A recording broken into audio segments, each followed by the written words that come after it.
Hello,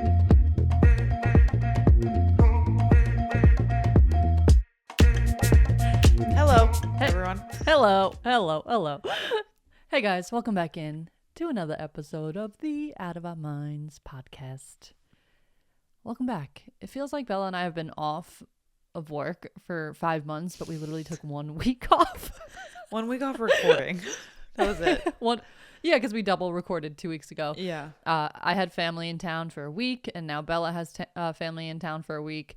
And we were just having conversations about feeling like you take on other people's energy, feeling a little bit out of alignment, and how we can begin to navigate those moments of just feeling a little bit disconnected from your power, from a higher state of consciousness.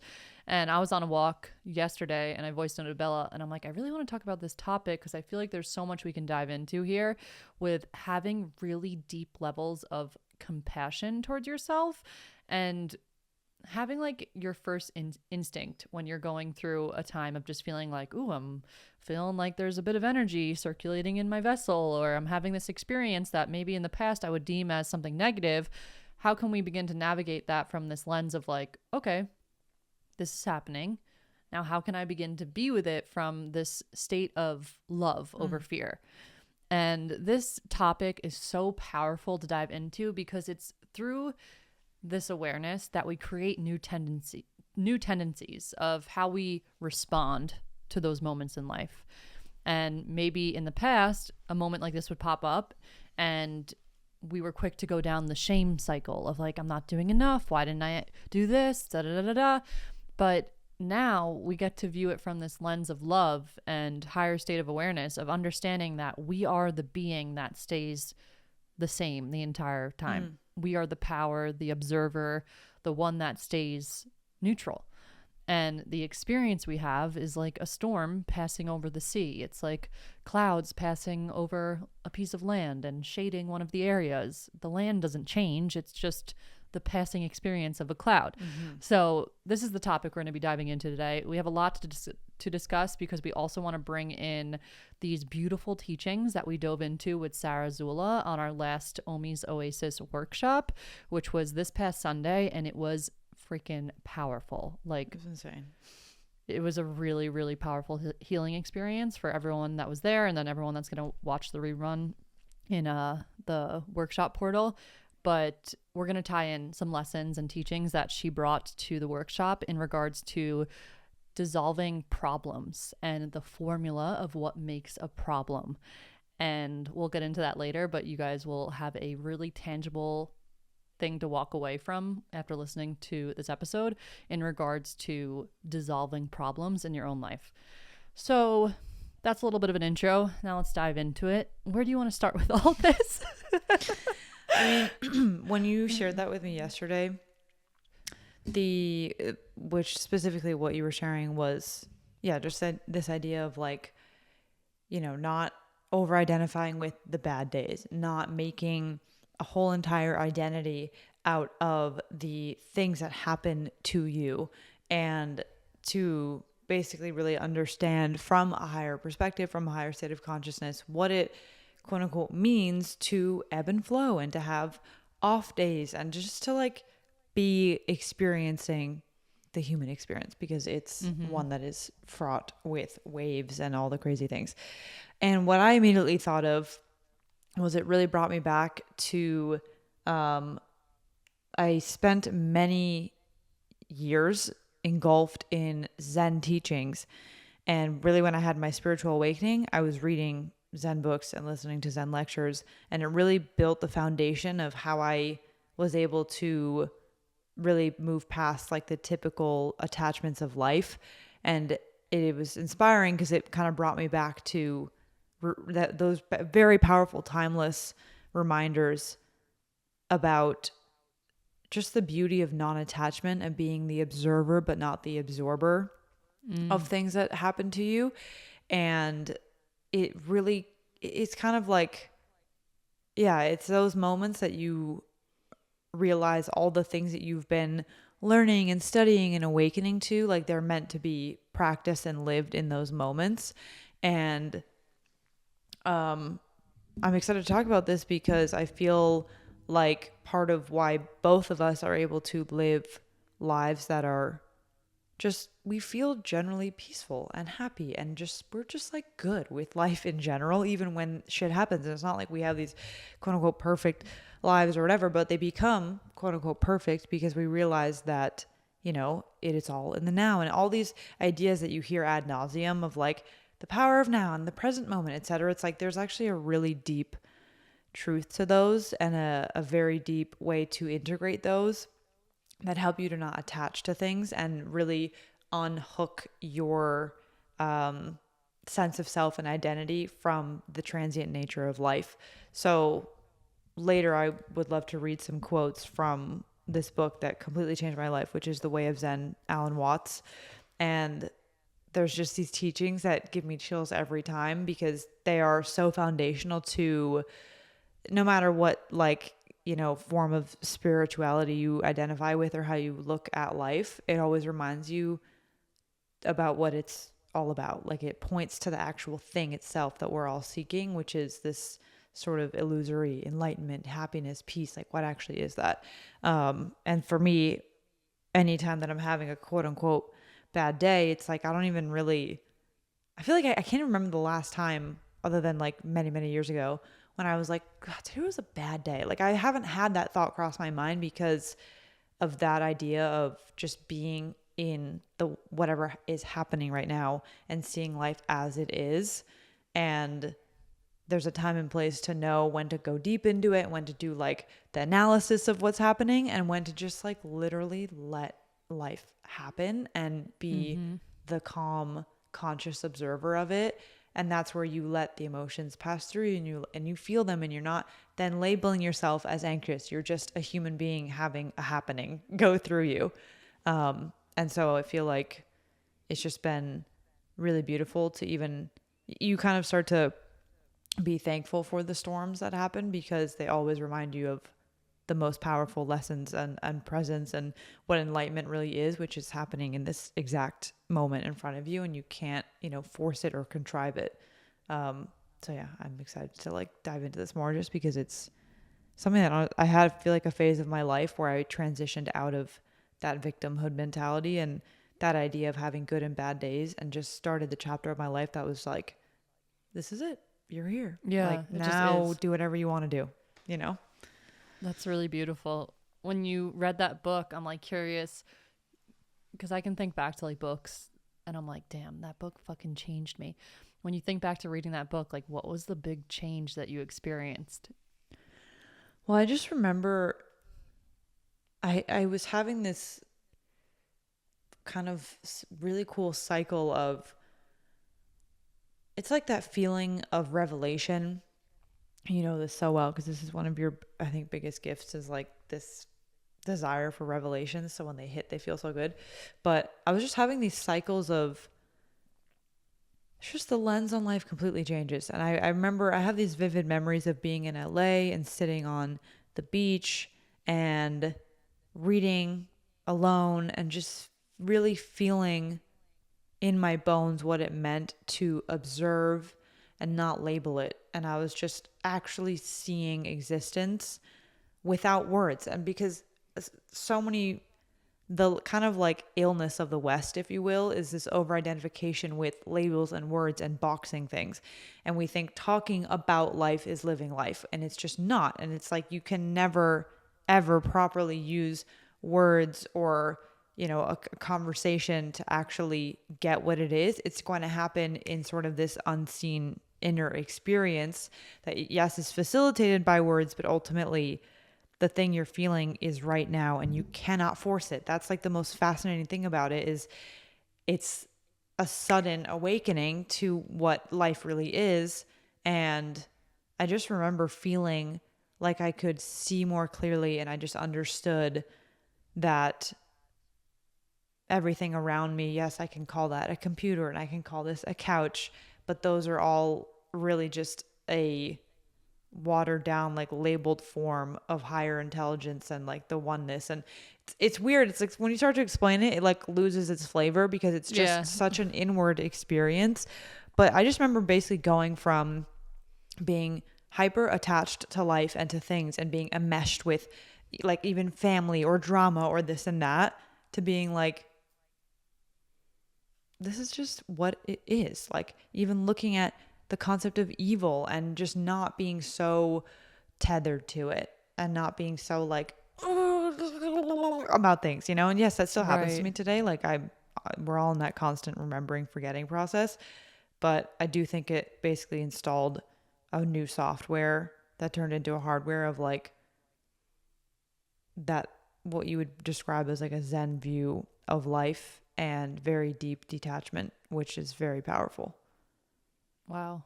I'm visualizing you almost just beginning to float above things as opposed to being so immersed in it. Yeah. Yeah. That's a good way to describe it. It's peaceful, but it's also like exciting in a way because you feel like you lifted the veil on something that you didn't realize the veil was there. And the discovery of that veil is very cool because then you realize you can discard it and you can be with life in a way that you just never were before. And it's so beautiful. I'm actually feeling really inspired to reread a lot of these books on Zen and stuff, just especially for me because reading is so integral to how I like learn and experience life. But then that feeling of when you're ready to close the book and experience it, like I just love that feeling. And I feel like you can never, sometimes you need the reminders. Like you get so in the weeds of life that you're like, it's time to pull out a little bit.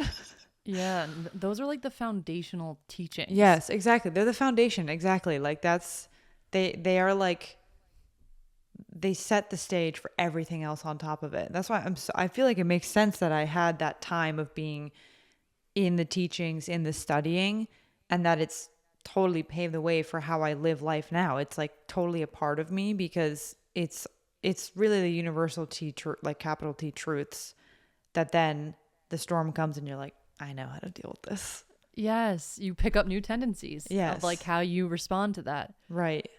Yeah.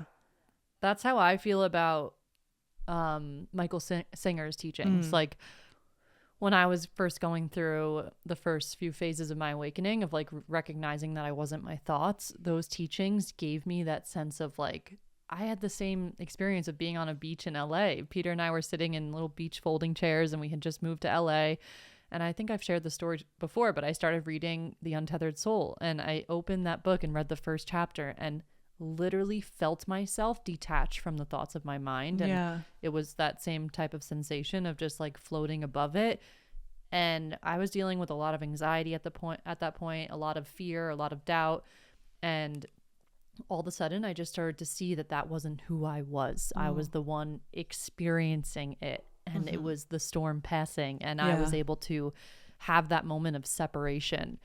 And I actually would be so curious to read that book, the Alan Watts one, the Zen teachings, to see how it intertwines with Michael Singer's teachings, Eckhart Tolle. Yeah. Because I feel like it all lives in the same Totally. realm. 100%. Yeah. It's totally like all the same. I feel like that's what I feel like Eastern philosophy is like. I feel like someone would probably argue it's like they're the OG people who kind of figured it out and they were like putting it into, the form of something like Zen or Buddhism or whatever it is.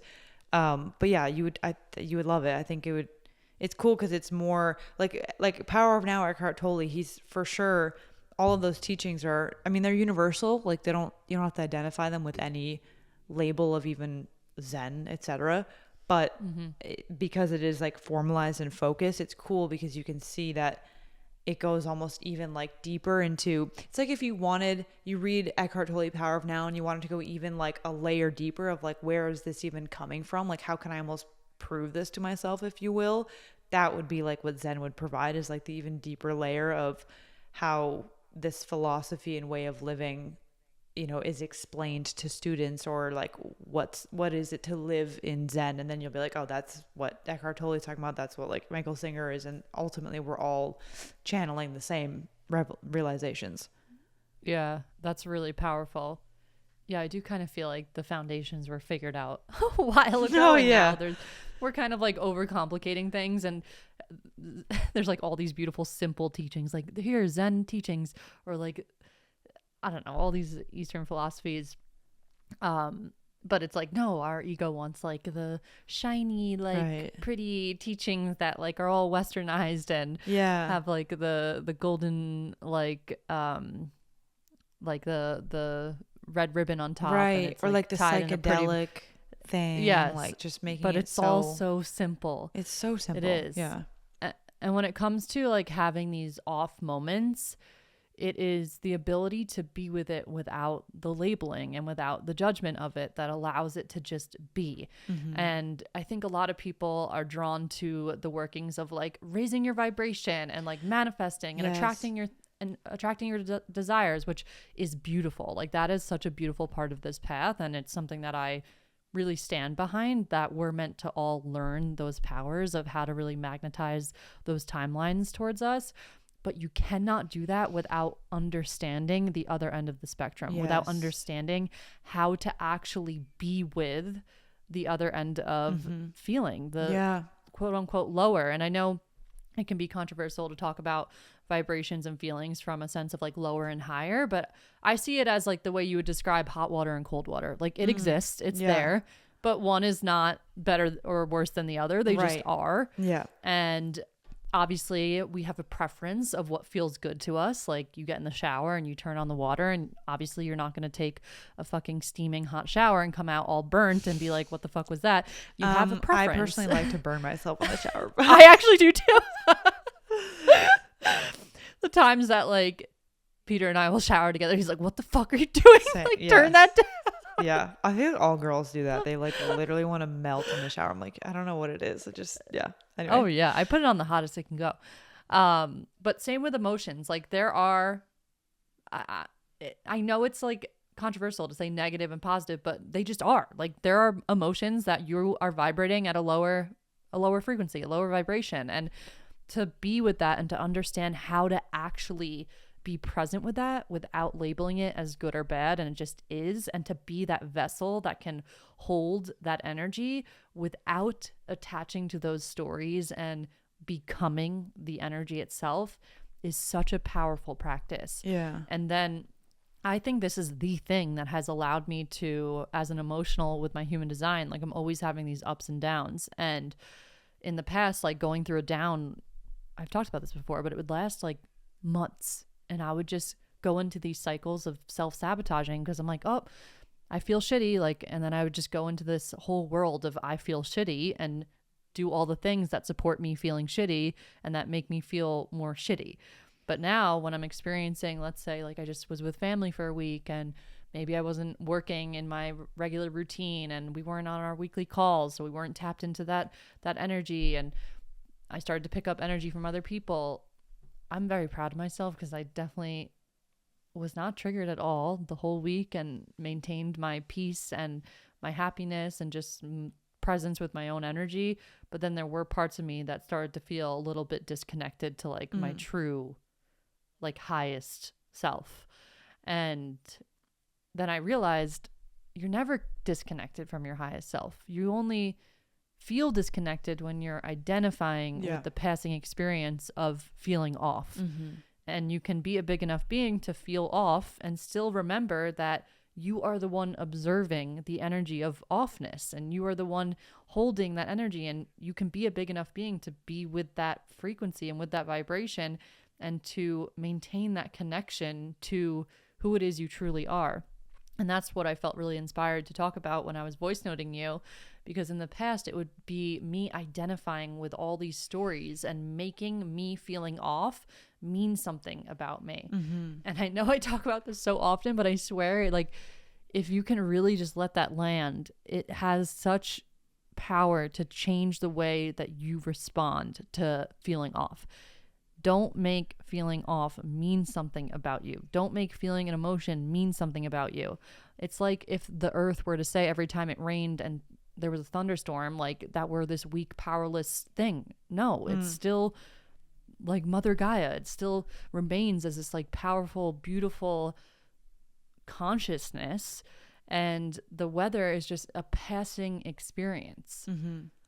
and understanding that and really feeling into that when you were like, this is the practice. It's easy to read that when you're in a high vibe and be like, yeah, oh my God, like observe your emotions. Don't drown in them. Don't identify with them. But when you are in the midst of feeling off, like that is where you get to freaking test yourself. Like Yeah. how present and accepting and non-judgmental can you be of that experience?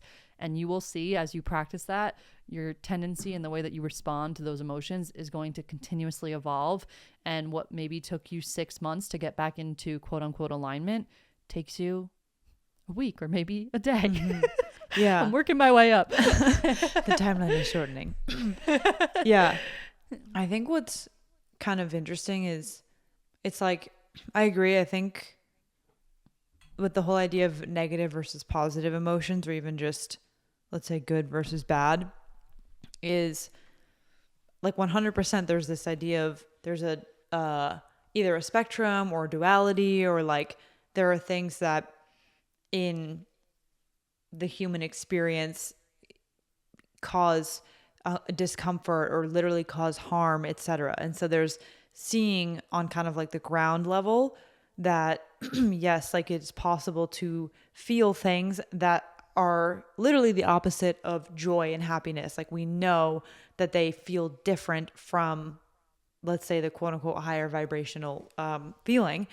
And I think what the whole point is to see that, like, just because we have this way of labeling and, you know, cognitively understanding an emotion doesn't mean that then if you are feeling that emotion, that makes you the label of it. And so I think this is where people get confused, or like they almost, in that route of getting into manifestation and law of attraction, that people start to bypass and they start to actually judge again, I'm quoting because I do think at the end of the day, like the ultimate, like, holistic perspective is to see that the idea of duality is what makes up the one, which is that there is no up without down and no quote unquote positive without negative. Like we would have no concept of the fact that there is an other without literally seeing like the quote unquote separation. And so the whole point is to see that because you are whole and you are this living consciousness experiencing itself, you're going to experience duality. And so you're going to have days where the happening is feeling quote unquote negative, and your mind is going to say, well, I was this feeling of anger. Again, it's just also something going on in the body that then we've labeled as anger. And like, then we can see, okay, frequency wise, vibration, it's denser, it's XYZ. But then the whole point is like, that is just a happening. It turns into a judgment or a bad thing when you say, oh, you should never feel angry. That's bad. Don't feel angry. Like there's something wrong with you because when you were little, you were shamed for getting mad when you were actually just expressing a boundary. Or like you know, were really sad and heartbroken in high school and your parents didn't have time to help you through your heartbreak. And so you learned that sadness wasn't acceptable. So it's like that reframing, I think, helps us to see that when we're talking through these things and we're trying to understand ourselves, it's very useful to have the labels. But it's like the ultimate, you know, I like to call it like when you go to bed at night, like at the end of the day perspective is like both exist because they're meant to be experienced and you literally cannot have one without the other. And that is why they are both fine. And I would almost challenge to say like the ultimate non-attachment is to even not attach to your happiness and not attach to your like you seeking enlightenment. Like that is an attachment of itself. Like to seek nirvana is missing the whole point because the nirvana is going to happen in the instant moment where you're not seeking it.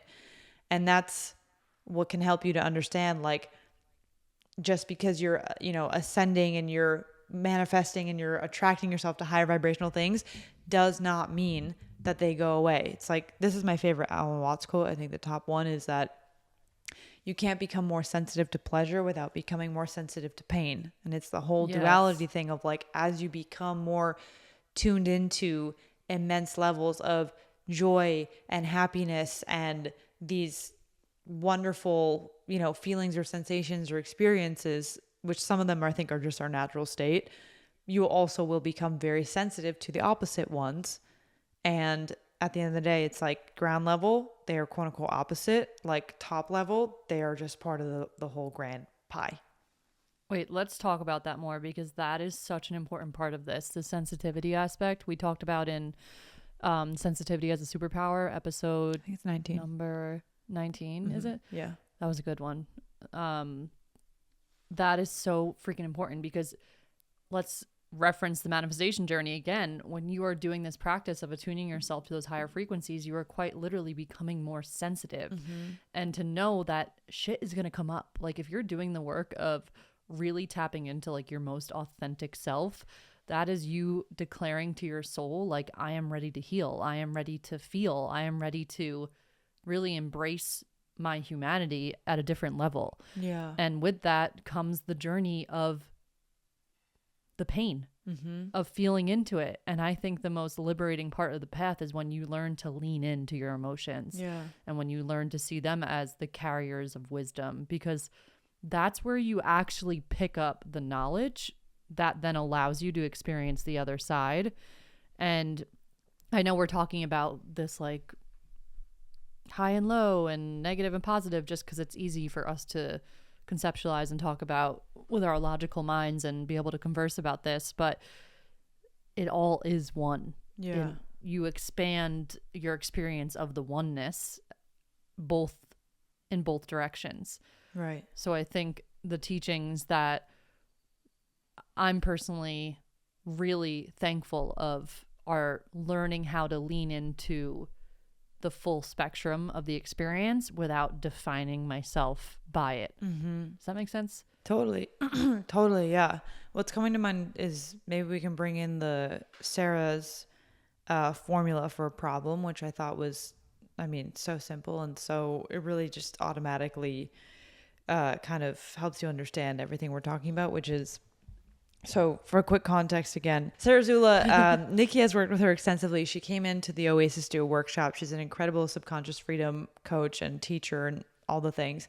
And she taught us this formula for what a problem is. And it's basically 3 elements, which is a circumstance, an observer, and a judgment. And the thing that makes it a problem is the judgment, because if without that, it's just a circumstance and an observer. It's just a happening, right? It's just is. And the second you add the judgment, which could be the resistance or the story or whatever, that's when it turns into something that we would say, this is a problem I need to get rid of, right? Because problems are things that we view as, you know, oh, I need to work through this, or this is an obstacle to my life. And what's so powerful about just understanding the role of that judgment is that's what turns it from just life with a capital L happening in all of its beauty to, oh, fuck, oh, I got this thing going on, and oh my God, this is so annoying. And that is all just provided by your judgment of it. There's nothing inherently happening other than the circumstance and the fact that you're observing it. It's all about the lens that you apply to it. Maybe you can like keep explaining that idea and how she helped us work through it. Yeah, that was exactly it. I mean, it's more simple than I think people tend to make subconscious work, like even these little formulas and stuff, they are that simple. But I mean, you explained it perfectly. If you can think about, to anyone listening, and you're like, okay, I want to apply this in my own life.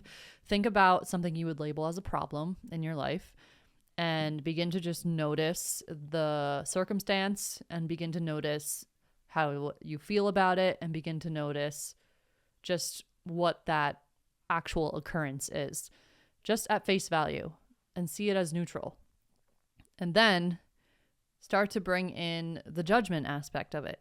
What is the story that you're telling yourself about this circumstance or this feeling or this situation? And the judgment is what's highlighting the subconscious perspective. Because if you think about your subconscious, it's the lens, like how Bella just said, to which you see your reality. So we create problems by seeing reality through the lens of a specific storyline. And you'll start to notice that every problem you have can actually be dissolved by dissolving the judgment. And you can dive into the judgment and start to kind of self-analyze if you do want to take it that far. And there were some powerful questions that we went through in the workshop And you can just start to reflect, okay, what is the circumstance? What is the problem? And as you're writing that down, remember that it's just a perception and it can change. And then the next question she was asking is, what are you making it mean about yourself, your life, or the world? And this is kind of highlighting the judgment aspect of it. So that's just another way to put that. What are you making this mean about yourself, your life, or the world? And this is where you'll start to get tapped into the story you're telling yourself about that. So if we reflect this, connect this into what we're talking about with emotions, let's say the circumstance is you're feeling anxious. And then the feeling with that is like, oh, I shouldn't be feeling this way. I'm overwhelmed because I'm not feeling good. That's the judgment. And that's what's making it a problem. And if you start to dive into what am I making this mean about myself or my life or the world, maybe you can start to see that you're defining the experience of anxiety by you being less powerful, or I'm not tapped into my work, or I'm not going to do this to the best of my abilities. And you'll start to see the story that you have around feeling anxiety as a disempowering one. And we went deeper into this and we started to dissolve the problem by asking, if this was happening for you, where is the opportunity for growth? And this is where you start to actually spin the judgment into something more empowering and positive. And this is where the problem actually starts to neutralize. Right. Like you're not instead resisting of it going, right. So, for example, if someone was experiencing anxiety and they were making it mean that they're not feeling powerful and this is going to fail and they're not going to excel at whatever it is they're doing that day, it's like, where's the opportunity to shift the perspective and where's the opportunity for growth? And it maybe in that instance, it would be looking at that quote unquote problem and saying, maybe I'm being asked to just be present with this and to actually not do anything and to change the way that I relate to this energy. And maybe there's an opportunity for growth with learning how to actually create non-attachment to my emotions or a healthy tendency. Like every single experience we have is there to help us grow and expand. And if you choose to see it that way, it doesn't become a problem. It's an opportunity. And then she went on to guide us through other prompts where we connected to a version of ourselves that had already gone through that experience and how would they describe it. Because usually if you can connect to that future version of yourself, you'll see that, oh, they already know that it's a positive thing and that it was an opportunity, and you can tap into that higher perspective from there. And then the last part of this was, what are some actions that reflect that opportunity for growth? So like, how can you then go live this new perspective? Right. Which is something that is really powerful in subconscious work. When you're having awareness towards something and you're wanting to shift or rewire a perspective, it's like, okay, now go act on it. Like go show up as that person. So maybe in that instance, back to the person experiencing anxiety, maybe the action would be just sitting there and like not picking up your phone and just literally holding yourself and like not doing anything. Like don't try and change it. Don't try and transmute it. Like my action is going to be just to be with it and see if I can just experience this moment of like non-judgment towards that emotion and see if I can change the narrative of like, ooh, do I have to believe that I'm less powerful for being with this energy, or just is it an experience that's here and it just is? Right. So really powerful practice. I was actually curious like what you thought of it, because we didn't get to connect after. What stood out for you with that dissolving of problems? Yeah, I mean, I loved it because it was so, like we said, it was so simple but so powerful and so actionable, which I always can appreciate, of just where it gives me an immediate shift in perspective and an immediate kind of like tangible, what does this look like to live from this place? And it was cool to just, the framework really helps you, it really helps you to then take actions that are so much more intentional and powerful because sometimes in, you know, the just like the when you're not, it showed me the importance of, or reminded me of the importance of connecting to the like higher self idea of like what would you do if this was an opportunity, or like what would the person who is free of this do, like that type of idea kind of gives a breath of fresh air to the way that you're going to manifest this thing into your life and the way that you're going to take action toward it. So I thought that was really cool, and I just felt so just like trusting with that. Like it already felt like I had healed and sort of reconfigured this problem in my life, and it felt so much more it just was less of a problem, basically, even though it was like this circumstance is still there and I'm still observing it. The judgment changes on it, and that in and of itself created a lot of room and a lot of almost like new ideas of the like the version of me that I want to tap into, that is going to be the new observer of this circumstance. And yeah, it was just so both tangible, and the mindset shift part of it, if you will, was so profound yet simple. And when there's really, when it's simple, I think that's what helps you to actually keep integrating it and like do it again for a different problem in your life. So I just thought it was very cool, and it really kind of started a ripple effect of like seeing how to fix, you know, how to shift the view on different circumstances in life. Yeah, the simplicity, I agree. Like when you just had that simple breakdown of something, and then like the tangibility, is that a word? Of like really integrating it. I think that last part is so powerful, because then you take that energy and you do something with it. And yeah, I agree on all fronts of what you're saying. I found it really, really powerful, and something that you can keep in your toolbox for when you're wanting to shift something really quickly. And that's where your journey goes to a whole new level, is like when you pick up these tendencies and these little practices that you can integrate in your own life that are super simple, super tangible, and you have them in your back pocket. So now even you guys listening to this, like really just know that every time you're feeling like something's a problem, there's an opportunity to neutralize it and to really bring in more of a Zen way of feeling and being with that experience. And I think what's so paradoxical in a way is because here's the thing, when you are defining yourself through the lens of something being a problem, let's say, for example, you're feeling off and anxious, and then all of a sudden you start labeling that and judging it as something bad. And then every action you're taking is through that energy of like, I am not powerful. And then reality starts to reflect that whole narrative. Right. Which again is not bad. It just is.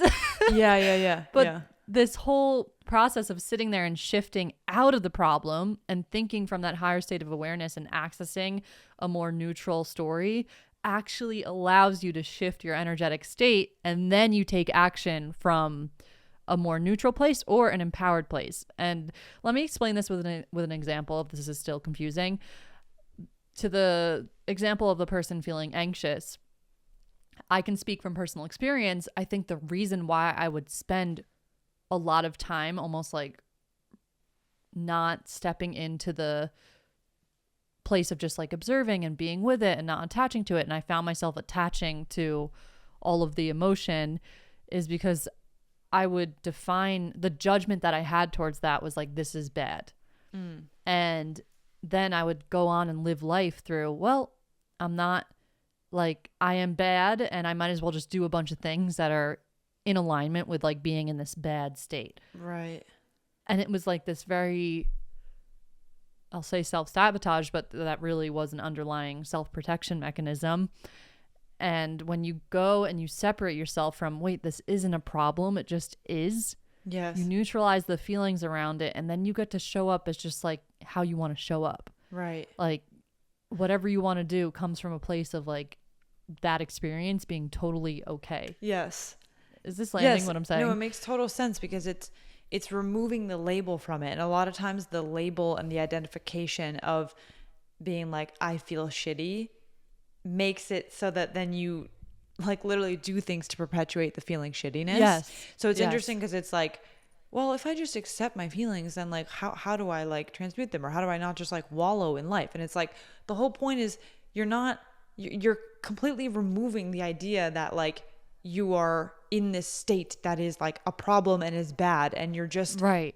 fucking living and experiencing, and there is a happening in front of you or in you, and you move through it. And because you're bringing this higher consciousness of like, I am still me, I am still whole, I am still like whatever it is, right? Or even like you could make it more specific of, you know, I'm a creative entrepreneur and I'm working on this project right now in my life. And so just because I'm having an off, quote unquote, off day doesn't mean now suddenly I can't be the creative entrepreneur that I am. It's like that Right. type of processing where you're at least removing the labeling of that thing. So you're not identifying it, because there's like a trippy way to actually, like what you're saying of being like, oh, I just feel shitty, so I'm just going to like do this thing. But that's actually even more identifying with the idea of feeling shitty than a step above being like, there is no shitty. There is just me right Yes. now. And I'm just like Right. going through this thing. And then that's how I think you actually more powerfully transmute it, or shift through it, or like learn the lesson, the wisdom from it. It's like the analogy that I feel like I shared a long time ago on my TikTok, and a lot of people liked this, of flowing down a river versus trying to fight the current. Yes.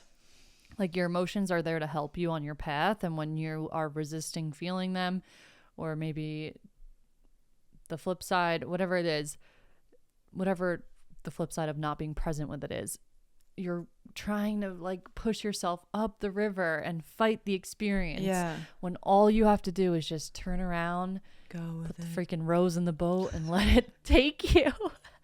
Yeah. And it's bringing in these teachings of surrender into the emotional experience of life. Totally. And I feel like you can't really unlock the superhuman potentials that we have until you master being a human. Yeah. Like until you have gotten down the embrace of just your full humanity and your Yes, humanness. Totally. And when I'm saying humanness, I'm meaning like the messiness of being a human.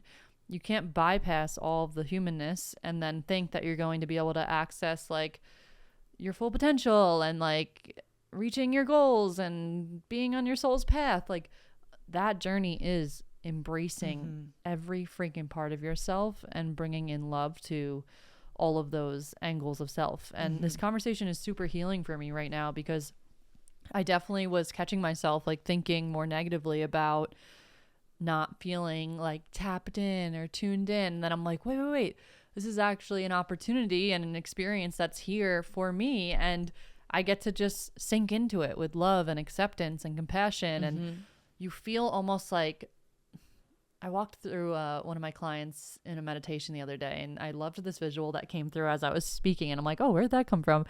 But I'm going to say it here. It's almost like a visual of you feel an energy in your body, and you can imagine that there's like arms in your chest, and they begin to just like open up and embrace what you're feeling. And with that, like your heart opens and the love comes out. And you can imagine that there's like this being within you that has arms, and it just is fully hugging and embracing the emotion and being with it. And with that comes light and love and presence. And the second that you are present with an emotion, you are sending love to it. And it's just such a beautiful experience to note that when you're feeling off or not feeling tapped in or whatever it is you want to label it as, there's a place that is wanting love and presence within you. And even today and yesterday, I was like, okay, this is just like an even deeper level of softening that I get to lean into and to see it as that too. Like it's a constant softening and softening and just like releasing and letting go, and it is what it is, and that's it. Yes, that's so beautiful. As you were saying that, I remembered this really beautiful quote, if I can read it. It fits read very it. nicely. Yeah, I want to hear some of these Zen quotes. I'm very intrigued by this book. Oh, it's so good. Okay. So the book, by the way, again, is The Way of Zen by Alan Watts. Incredible. If you're usually when I recommend people an order of what books to read by Alan Watts, I always recommend the book first. It's the orange one because it's basically the entryway of like his style of writing and speaking and explaining Zen through a Western lens, but you could also just skip into the Way of Zen. But this is going to be like fully about Zen, a little bit of its history, where it's come from, where it comes from. The book also gives you a lot of these teachings. Anyway, so this is from the Way of Zen, and he's talking about explaining this very core belief that actually comes from Mahayana Buddhism, which is like where Zen trickled out of. So it says, the Mahayana does, however, have another term for reality, which is perhaps rather more indicative of the void. This is the word tathata, which we may translate as suchness, thusness, or thatness. Similarly, the Buddhas are called tathagatas, they who go or come. Thus, the Sanskrit word tat is probably based on a child's first efforts at speech when it points at something and says ta or da. Fathers flatter themselves by imagining that the child is calling them by name dada or daddy. But perhaps the child is just expressing its recognition of the world and saying that. When we say that or thus, we are pointing to the realm of nonverbal experience, to reality as we perceive it directly, for we are trying to indicate what we see or feel rather than what we think or say. Tathata therefore indicates the world just as it is, unscreened and undivided by the symbols and definitions of thought. It points to the concrete and actual as distinct from the abstract and conceptual. A Buddha is a Tathagata, a thus-goer, because he is awakened to the primary non-conceptual world, which no words can convey, and does not confuse it with such ideas as being or non-being, good or bad, past or future, here or there, moving or still, permanent or impermanent. Wow. Wait, that's so interesting about the baby's first words. Yeah, isn't that So funny? they're not saying dad. I know, right? I think they're just pointing out reality. That's really cool. Yeah. And this What's your like interpretation of that quote or line? Yeah, I mean, I just see it as like that reminder of what you're experiencing is just what reality is as it is, pre-judgment, pre-label, cognitive logical mind being like, that is a mesquite tree. Like, you're just seeing fucking existence and consciousness in so many forms. And it's like, there's a fun exercise that if you just like go to a park or go to, like I always think of in Austin, there's Barton Springs, and it's this beautiful natural pool that people go to outside, and there's people and swimming and trees. You can just sit there in that park and just try to like observe reality without labeling it. And it's practically impossible because that's how we function and interpret things. But to just like try to look at it as if it is pure without a label. And this is where the blade of grass thing comes in that I used to always joke about, where you would like just look at a blade of grass and realize that the entire universe is within that. And you're seeing it as not something as boring as a blade of grass, but as another iteration of consciousness and oneness. So it just, I think, speaks to seeing things more often as through the suchness and like this impossible thing that we are trying to distill down. As you're talking, I'm like looking at the trees outside, and I'm like, okay, let me look at a leaf and not label it as a leaf. And then I'm like thinking about it in form of like universe as a hologram. Mm-hmm. And I'm just thinking it's not actually a leaf. It's just matter is forming in that specific way. Right. In that area. And then as the wind hits it, it like moves. So I'm like, yeah, you could say the same leaf is moving up and down, but you can also see it as an experience of consciousness, almost like breathing. Yeah. Like the oneness breathing, and it's like creating this sensation of a leaf. but it's Yes. I can't explain what I'm trying to say. No, I know exactly what you're trying to can't say. explain what I'm trying to say. Yes. Yeah. Yeah. Ugh, it's so There's no beautiful. words. Yeah, truly. I'm just seeing if there's any other good little excerpts here. Oh, this is really beautiful. You'll like this a lot. This is part of the book is like trying to explain what Zen is, which is like a paradox in and of itself. So he says, this is not a philosophy of not looking where one is going. It is a philosophy of not making where one is going so much more important than where one is that there will be no point in going. The life of Zen begins, therefore, in a disillusion with the pursuit of goals which do not really exist, the good without the bad, the gratification of a self which is no more than an idea, and the morrow which never comes. For all these things are a deception of symbols pretending to be realities, and to seek after them is like walking straight into a wall, which some painter has, by the convention of perspective, suggested an open passage. In short, Zen begins at the point where there is nothing further to seek, nothing to be gained. Zen is most emphatically not to be regarded as a system of self-improvement or a way of becoming a Buddha. In the words of Lin Chi, if a man seeks the Buddha, that man loses the Buddha. The searching. Yeah. It's just his way of writing. Now. His way of writing too is so like, it's just so beautiful. Yeah, it resonates deeply. Yeah. I'm actually really pulled to buy that book, but that hit. Yeah. It's just so beautiful. I feel like it's a foundation. It's like, it's just I think it then lets you do everything else in life that you seek or desire, the goals you have, just from this like the very core of you is like, we're just here. We're just now. Right. And now let's do whatever the fuck we want with this now moment type of thing. Yes. Wait, that's exactly how I feel, because I first got into spirituality by learning about manifestation. I feel like it's like the gateway drug of spirituality for a lot of people, because it connects to the material world and your ego loves like getting new things. And then I was brought down this whole path of disconnecting from manifestation and really going into like learning how to live presently and learning how to like access those innate feelings of just like wholeness by just being with the now. Yeah.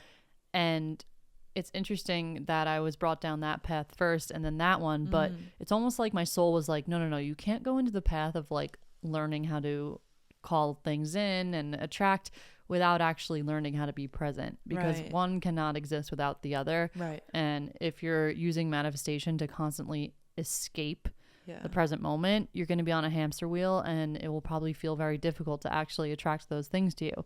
But like a part of the journey of attracting your highest timeline and to like step into that reality is by learning how to like live fully in the now. Right. And I was brought down this whole path of like learning about how to disconnect from the future while also being able to like maintain your vision and goals. And it brought me into these like teachings of learning how to like bring that into your now, like embody that in your now. And the teachings of like learning how to live in the present moment change everything. They like make everything make sense. Yeah. And I'm kind of just seeing how like when you are someone who has anyone listening to this, the two of us, if you're listening to this, it's very likely that you have both this vision that has not yet collapsed into form into your current reality, and you also have this this ability and this knowing of the beauty of the present moment. So what I'm realizing is I think our visions, once we decide that we are capable of bringing them into form, the process and the excitement of when you do something that is so exciting to you, that brings you into the present moment. So it's like in my personal experience, the process of working towards something that I am so excited about, that is a part of my future vision, but also is something I get to do right now, that brings me into right now. And because it's guided by my excitement, it is ineffably tied to the present moment. And so it's making the step that I'm on now exciting while the future one is still exciting. So it's like it has me being present because I love the process and I want to be in it and like creating something. And I'm also enjoying the path to the future one, which ultimately the future does not exist because it's just going to be a later now. So by making the now fueled by excitement and passion of like creativity, etc., it like puts me into the present because I have to be here in order to be in flow with it. And that's how I know I'm going to enjoy the shit out of the future one too, because I'm enjoying the process of itself now. I was going to say, you took the words right out of my mouth with flow state.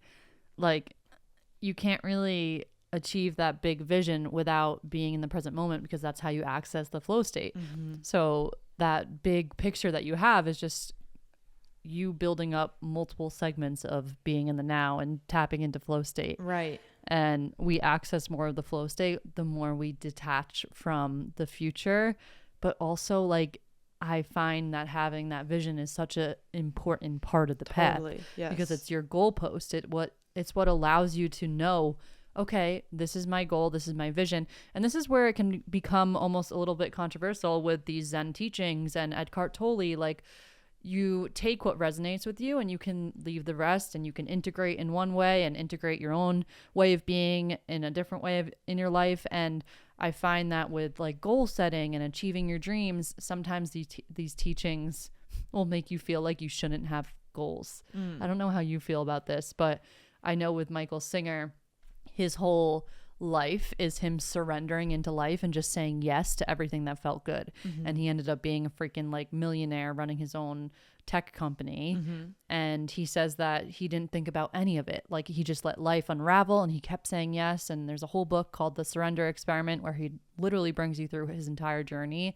Wow. And it's fucking crazy. Like, he manifests so much in his life just by living in the now, but he doesn't have any goals or any like vision of what he was creating. He just let life unravel in a way that was full on surrender. Wow. And I find that when you tune into your heart, you'll feel that there's a vision there and there's goals, and we're all here planted we have these visions planted in our heart for a very specific reason. And I choose to believe that you can use those goals and those visions as the goalpost of where you're meant to dive into your flow state, where you're meant to like tap into a higher state of being. And totally. I don't think that's neither wrong nor right. Again, it just is. And then you'll find other teachers who are like, no, don't think about anything but the present moment, and don't even think about the future, and don't even think about goals. And there's also like a time and place to integrate that. So all these spiritual teachings, like, you use your own discernment to know like when something feels good and like when it doesn't feel good, and you apply it to your life when it feels good, and then you apply other teachings to your life when it feels good there. And I think that has also been an important part of my journey of like learning when to like trust my own guidance of like when something feels right to me versus maybe leaning into like just being in the present moment. Yeah. I don't think they actually negate any of that. I think it's just like, I think Michael Singer definitely does. If you were to read his Surrender Experiment, you would be like, okay, this guy like is all about like not. Yeah. I don't know. I mean, well, the thing is, like, ultimately, he's not wrong, because the best, most aligned, I think, opportunities and things tend to happen. Well, anything that happens is happening in the fucking present moment, which is why, like, duh, like, it's correct. But to take it a step further, because there is obviously sometimes it feels like a contradicting perspective of like present, enjoy the now, surrender, not trying to control, but then also like having goals and trying to like do things with your life, if you will. But I feel like it's not that these philosophies per se are like asking you to, okay, this is what it is. There's a middle way, because yes, there's literally the life of a monk or like a, whatever, let's just call it like a Zen master or something for now, that would like go to a monastery and literally sit and meditate all day, and that is their life, and that is their awakening journey.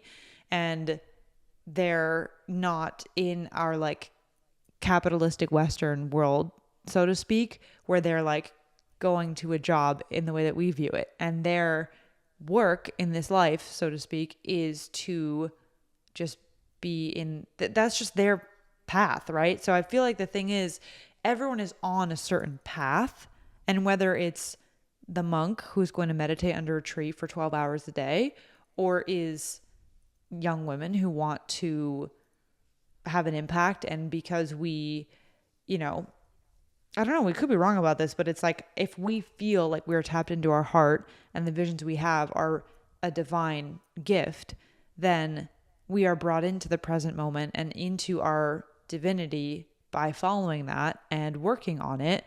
And I think ultimately that's where it's the middle way comes through. Is the middle way is to integrate these teachings and to always see how you can be present and be in the now and see life as it is, and then inject that into the things that you feel called to, and that's it. Like it's like kind of, I guess you would call it the middle way, because it sounds like the surrender experiment is the more, I guess, what we would view as the extreme of like rescinding all of the any idea of something that is not literally in front of you, which ultimately does have a lot of truth to it and is like probably the closest you can get to the living the teaching. But at the end of the day, we know like our human experience, at least in this lifetime, is we've been put into bodies and souls that have inner vision and ideas of depictions and things that we want to do, and we have the gifts to do it. And so that's why I have that view, and I think you have the same, of like ultimately your vision and your pursuit of it is bringing you into the present moment and is bringing you into more of who you are. The last thing I'll say is I think you could then view it too as like maybe our paths are going to look like by the time we're 50, then we're sitting under the tree meditating for 10 hours a day, and we're like, this is the actual enlightenment. When I was in my 20s, I was like crazed toward my vision, and ultimately it was just to be where I am. But like, you know what I'm saying? That would be our like, journey. Yeah. But that would be our journey. Exactly. So it's like at the end Yeah. of the day, it's all part of the journey. And I think like I always wonder, like, if you were to ask the Dalai Lama, like the Dalai Lama still has appointments and things that he goes to and things that he like does to be of service. And he's like, you know, the chosen enlightened one. And you still, you know, the monks in the monasteries still take turns doing chores and cleaning and doing all the things. So it's like, I think everyone's path is just different, and you will be drawn and called toward the thing that is going to help you meet who you really are. And this is our version of it. 100%. Yeah. Yeah. I love that idea of it being like kind of a spectrum of like, you're going to have people down here and people down here. And I thoroughly believe that too. Like all souls come here to experience different forms of reality and different types of lifestyles. And I think that's what I was getting at with like, pick what resonates with you and leave the rest, because what resonates with your soul is a part of what's here to help you. And I think living in the present moment is a fundamental part of completing your soul's mission. Like It's all about living in the now. And that's what's going to get you to that end point, quote unquote. Did you have anything else that you wanted to touch on with this? No, I'm the only thing that's coming to mind is I just think this is such a valuable conversation and thing to ponder, because of something you said earlier about, you know, when people get really pulled into manifestation, law of attraction and ascension and all these great things, that sometimes it results in the judgment of something that is actually not a problem. And so I love this because I always try to, you know, push and remind myself to continue on that journey of non-judgment and acceptance, and just not ever placing myself on a pedestal, that thinking that I'm going to be at some point, or I am better than this thing. And I don't do that, because that's not high vibe. And I think that is a slippery slope that sometimes actually detaches people from their very human element of this life. And I think, it's a great way to sort of just reconfigure the pieces and to be like, actually, like, there is so much divinity and, you know, I don't know why the word godliness is coming to me, but like, yeah, wholeness and holiness in all of it, because all of it is ultimately the one, you know, great creator being thing that we are all connected to. So I think it's just like a beautiful thing to always be pondering, so we don't accidentally and inadvertently put ourselves on this pedestal that's kind of pushing us away from what it's all about. Right. The oneness. Amen to all of that. Thank you guys so much for listening. As always, leave a comment, leave a review, hit that subscribe button. And if you're interested in joining our community, we are welcoming you with open arms. We are so excited to see new members roll in, and we're just having so much fun connecting in deeper ways. And truly, like, it is so warming when you join this community, like seeing the new members roll in and just like the warmth that other people are emitting out into those messages, and the newbies that are coming in. Like, you will have a community right away of people holding you through this path, and the workshops are super, super expansive. Like, you will heal in this container, and you will expand, no doubt. So powerful. So if you're looking for that community, that group, we're here. This is your sign. Head to the link in our bio to sign up. It's only $25 a month. And we will see you guys next week. Thank you so much for listening, and we love you. Bye.